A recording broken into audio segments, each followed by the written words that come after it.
حضرت ابو ہریرہ رضی اللہ عنہ سے روایت ہے کہ رسول اللہ صلی اللہ علیہ وسلم نے فرمایا ایسے شخص کی مغفرت کر دی جاتی ہے جو شب جمعہ میں سورہ یاسین کی تلاوت کرتا ہے. ٹھیک ہے جی, سورہ یاسین کی تلاوت. یہ ایکسٹرا باتیں بتا رہا ہوں, اگر یہ آپ کو موقع ملے تو کر لیں. سورہ کہف پڑھ لیا, سورہ یاسین پڑھ لیا. ٹھیک ہے جی.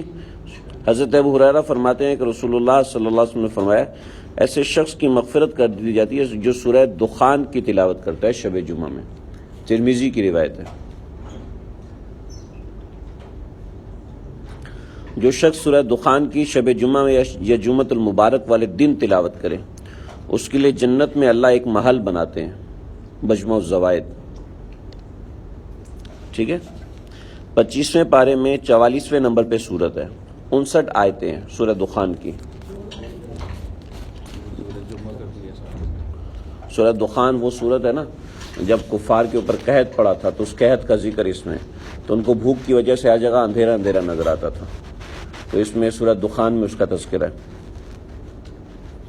کہ جمعہ والے دن اور شب جمعہ میں کثرت سے مجھ پر درود پڑھا کرو کہ درود میرے حضور پیش کیا جاتا ہے. بہقی میں ہے جو شخص جمعے والے دن اور جمعے والی شب مجھ پر درود پڑھتا ہے تو اللہ اس کی 100 ضروریات پوری کرتی ہیں, 70 آخرت کے دن کی اور 30 دنیا کی.